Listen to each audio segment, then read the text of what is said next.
உலகத்தில் எல்லாமே ரெண்டு தான். எதுவுமே அப்சல்யூட் பவுண்டரி உள்ள விஷயங்கள் கிடையாது.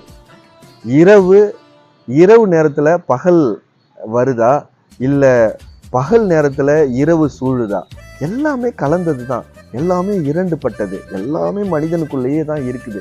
நாம கடவுள் உறைந்த மனிதனா இல்லை மனிதனாக வாழும் கடவுளா அப்படிங்கிற கேள்வி நம்மளுக்கே வரும்.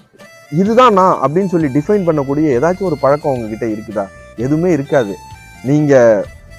நீங்க சோம்பேறியாகவும் இருப்பீங்க, சுறுசுறுப்பானவனாகவும் இருப்பீங்க, ரொம்ப கோபக்காரனாகவும் இருப்பீங்க, ரொம்ப அமைதியானவனாகவும் இருப்பீங்க.